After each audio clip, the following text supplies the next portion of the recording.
We're analysts, Matt. We have to consider all options. We got to consider everything. That's right.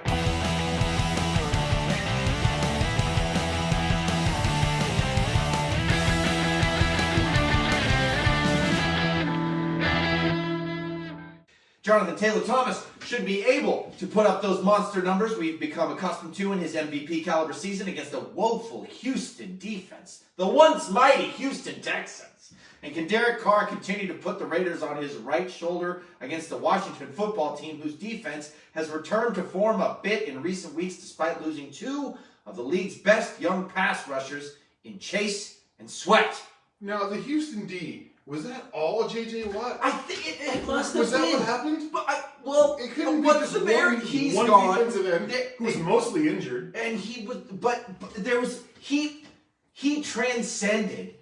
He had great play, but he transcended his play. Yeah. He became an icon while he played in the city he was playing in. And he was an adhesive for the team, it seems. That's what I mean. He elevated. Because he was adhesive, as you said, he elevated the play of the people around him.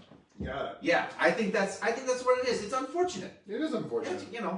Shit. All right. 22 points respectively. And the return of gorgeous George Kittle provided a good boost from the tight end spot with 16 points, and God damn it, he looked good. He did with the flowing mullet. Oh, just like his playing. Yeah, he's also a very handsome man. Very handsome. You know who fucking looked good, by the way? Thank you, George Kittle and the San Francisco 49ers for kicking the piss out of the Rams, but also Deebo. Yeah, we'll get to He Deebo. was like, dude, he was moving at a different speed. It was like a video game. We'll get Deebo Samuel. Deebo, wide receiver number 1, running back number 1, tight end number 1, whatever. Just give him a football, get the fuck out of his way.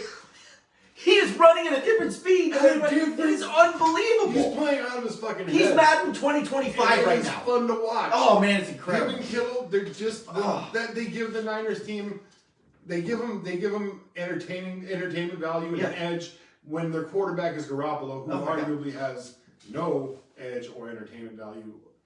Barely the talent. Hardly. I mean, not fun to watch. Just not fun. But those two, Deebo and Kittle, reunited, and it feels so good. Give Deebo the ball every fucking play. Every play, unless you give it to Kittle. But give it to Deebo. All right. He put up 30 points against the Rams. Jesus. In case you were wondering. And Green Bay Houston this week. And OBJ is back in the starting lineup as well.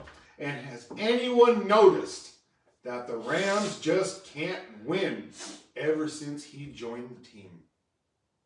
Oh, you might have noticed. Yeah, I noticed. Oh. And I'd like to say something. This just in. We called it, didn't we? We sat here. You all witnessed it. We said, this person is a cancer. Anybody should pick him up and throw him out of the window. But no. No. The Rams said, we can do this. We can do this. We can do this. We are doing well.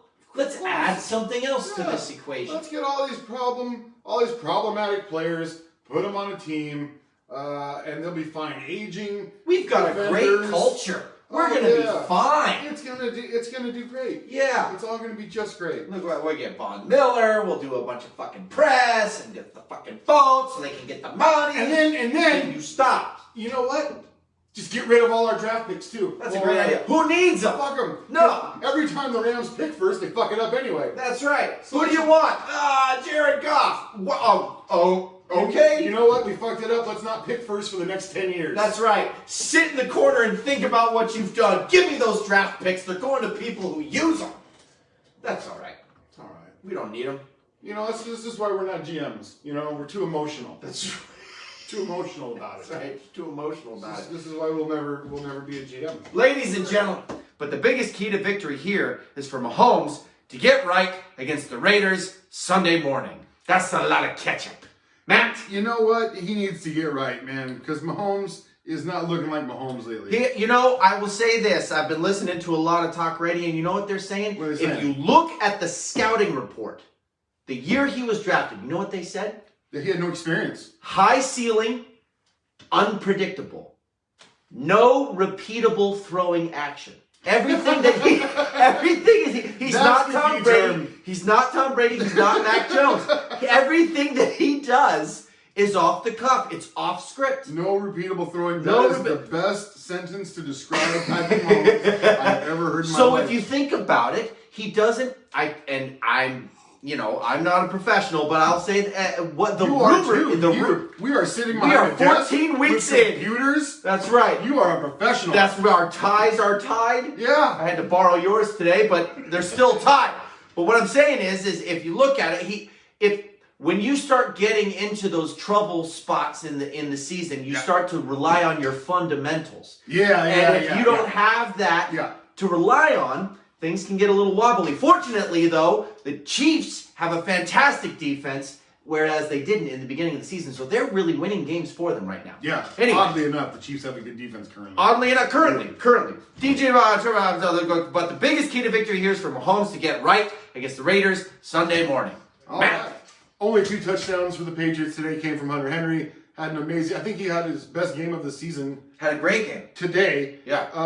And it was all in the second half. They did nothing in the first half. It was all in the fourth quarter. Yeah. For Christ's sake. Yeah. And anyway, so he had a great game, which puts me in a significant lead. Yeah, that was by far his best game of the season. And how about this? The Patriots go from just throwing shit in the blizzard, right? Yeah. Just a ball protection game where nothing happened. 3 passes, they pull out the win, right? Against an incredibly talented Bills offense and defense. Yeah. Good Bills team all around. Yeah. And then they go and do this.